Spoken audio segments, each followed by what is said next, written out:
Do you guys hate robocalls and scam calls as much as I do? Because honestly, I'm absolutely about to lose my mind. So I've been trying to make some content today. For it's the last day before an election, guys. Woohoo! And in the process of doing that, something else happened that I think kind of turned me on to something that I could just call hyper populist, and that is robocalls and scam callers. Because how much do you just love getting multiple calls a day from a number you do not recognize? Now, I understand that for the majority of us, even myself, that it's so easy just to see a number that you don't recognize and just go, leave a voicemail. If you don't leave a voicemail, it wasn't important. That's been my rule pretty much for the past decade. But when you run into positions like I'm currently in, where you take your car to an automotive shop, and for some reason, these guys cannot function with one phone from said automotive shop or one phone line. So anytime I've gotten two phone calls from these guys. One was a question about something, and another one was a confirmation on something. Both times were from a different number than even what the shop was. So I got these voicemails saying, "Hey, blah blah blah. This is such and such with such and such." So I had missed those calls, and then it turned into phone tag with the mechanic, and it's all because I'm avoiding my phone because of these scammers. But then I get two scam calls in the middle of me making my content, and I snapped. I finally snapped on the second one, and it felt good that it was part of the police union. I'm glad that, it was one of those jackasses that was calling for, oh, could you just make a donation to our police union? Yeah, number one, you might want to just check the names that, do a little background check just so it's like, hey, maybe this guy's not the biggest fan of us. I'm pretty wide open on that one. I'm not exactly what I would call the most pro police person, and mostly it's because of the fact that they take they jack your civil liberties. Can't tell you how many times I've been just pulled over like going, and this is why I hate it. It's always my freaking luck where it's just like I drive very well. I follow the rules of the road. The one day that I don't. The one day I want to get home, or actually the one day that it happened to me where I was just in a really bad mood. I had just lost a hockey game in a blowout. I had gotten some food that I really wanted to eat that had taken me way longer to get it than I anticipated. It was like I was there for like 40 minutes, and I got pulled over going 6 over the speed limit. So, and yeah, I got sent to traffic school for that. So anytime people are just like, well, I just blanket support the cops. It's like, no, you do not. No, you do not. Do you know how many times I've heard like those same people then go on these tirades when they get pulled over where just you should, is it a crime you should be going and stopping? Why are you? Yeah. So again, going to the idea of populism, I think that this whole thing with robocalls has gone a bit too far. And because of it, I, in my anger, did a little bit of research just to go say, when did this start happening? Because I remember this, and I thought for maybe like a minute that I was gaslighting myself into thinking that there was like this peaceful era of not getting robocalls and constantly just having scammers trying to get your information. No, there was like a 7-year period where we actually had that, and it was during the Obama era, because his first year in office, he made it so much harder for these guys to do their sales calls on landlines, and then he actually extended it to cell phones as well.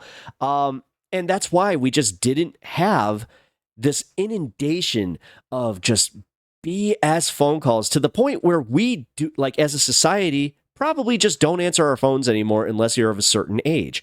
So, and I'm sorry, that's just how it is. And I don't like that.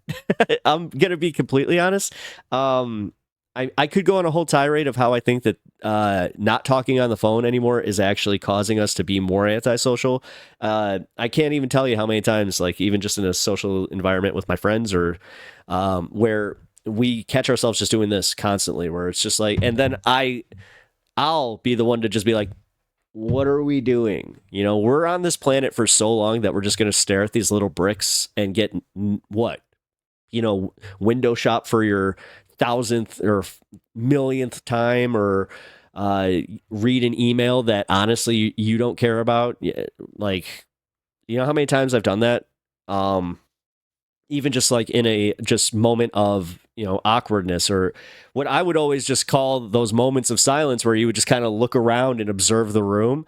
Yeah, that doesn't happen anymore. People don't observe their environments anymore. They go immediately to the phone because it's the easy thing to do. I do it. Trust me. Like, I can't tell you how many times I sit at a red light and don't do this, guys, because like I will have that like conscious moment where I'll be like, all right, let's check. Oh, wait, I'm driving.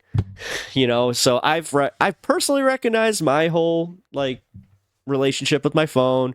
I've realized that my relationship with social media, even like just the little bit that I even pay attention to, is so unhealthy. And that kind of brings me to where I'm like, okay, even with all the confirmation bias, even with all like the mistrust of news, or like the mistrust of your fellow neighbor at this point, there should be something that brings us all together, the common issues that bring us together. And I know this sounds stupid, but this is one of them.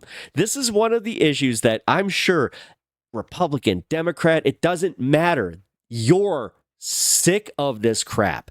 And honestly, the thing that makes me mad about it is when some idiot, just like a Republican, says, well, this is the Biden era. Like, no. And what really pisses me off about that is it's so disingenuous that there is a political answer to this. Donald Trump, as much as you don't want to hear this, rolled back a bunch of FCC regulations, and this was part of it.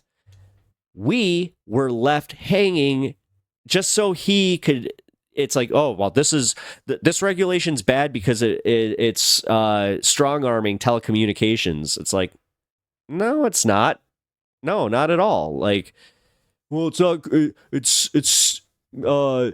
It's strong arming the free market. I don't even know. I don't even know what the actual arguments were for it. I just know that it happened, and then we got this. So I'm not going to read this whole thing because there's a lot of legalese in it. I did a little pre-read and I was like, ooh, this is about as interesting as holding up my sock and being like, guys, look, it's a sock. But guess what? There's some good news to come out of this. Biden did something about this. He brought back some regulations. So now, starting in April 2025, they're going to have to ask us our consent whether we want to continue the phone call or the text message or the text exchange. And I think that is, that's perfect for us, because that just means that we can send it to block call or block contact so much faster. Now, what I want to know is your arguments against this. Like, are you a Republican who thinks that, or even a libertarian? I'll be fair with this one. Actually, if you're a libertarian, can you explain this one to me and how this plays in your mind, where this, like the lax regulations on this, is good for us, because this is a libertarian position.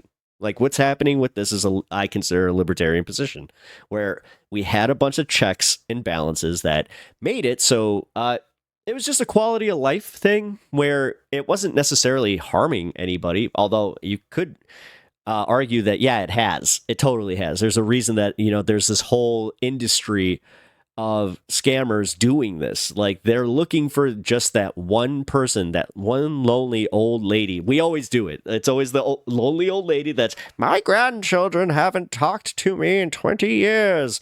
I don't even know if my children know I exist. I'm just so lonely. Oh, look, somebody's calling me. Hello.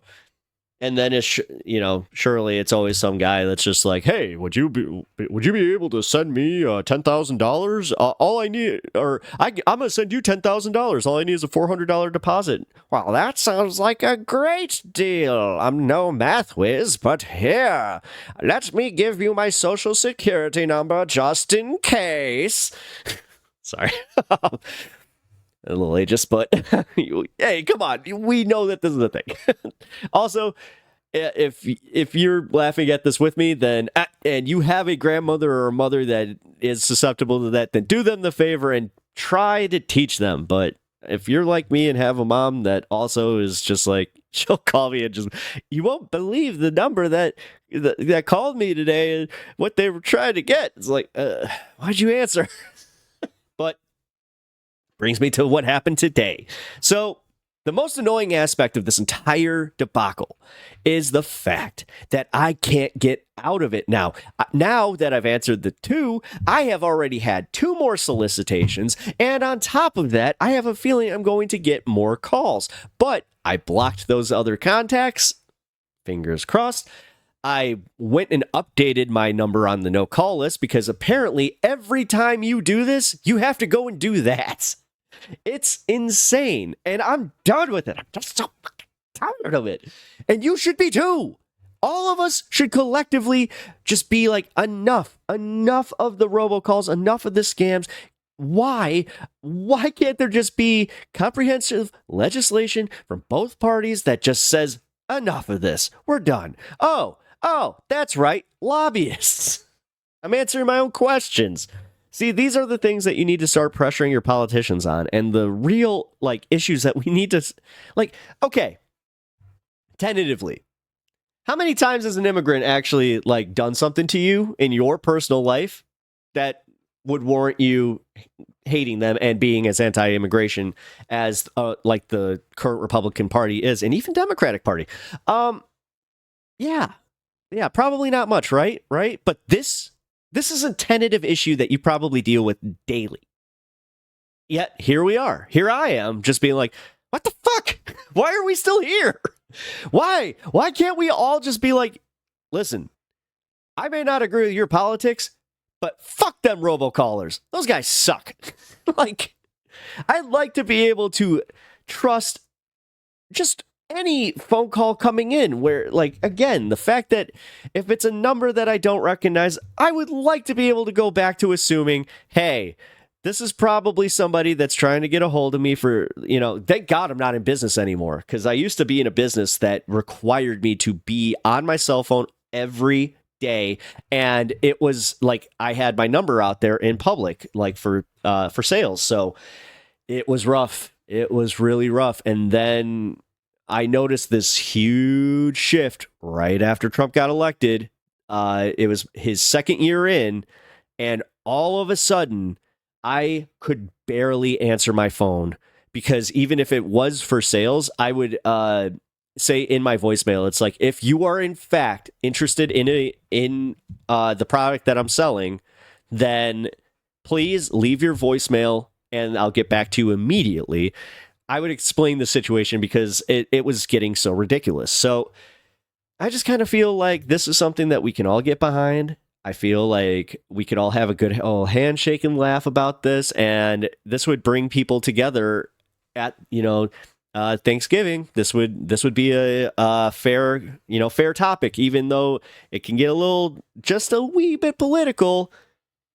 Just remember, this is something that it does bring us together.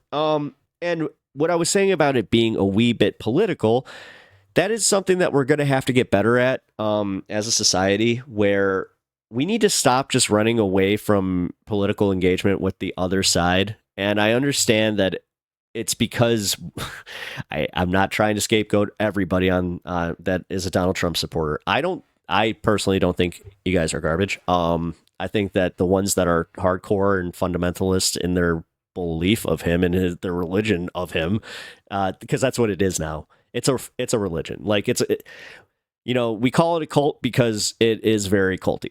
When you can't admit that the guy is he can do absolutely no wrong, and then you look at this list of media sources and everybody else that has said something counterfactual to what he says, and you're still like, that guy, what are we doing here? But even if you are that loyal to him, you can admit that this was a bad decision. Having the FCC limit telecommunications companies and cell phone companies and all of them, I thought that was, that was definitely one of the better decisions. And I think that's what it was too, because I think that the onus was technically on the carriers to make sure that that wasn't happening constantly. But I could be wrong on that end. I don't know I didn't look into it that much because, yes, I had like a 5-minute period where I was like, I'm gonna go look this up. Look at that. I told you. I knew it. I knew it. Like I was also, I'll be completely honest, just doing it because I wasn't really trusting my memory on it. Where I was like, was that real? Like I just feel like there was this time of peace and zen where I could answer my phone, and like I was in business at that time, so like yeah, no, there totally was. So not misremembering it. My brain's still good. But anyway, let's all join together in stopping these robocalls and these scammers and sending them back to where they all collectively belong, to hell.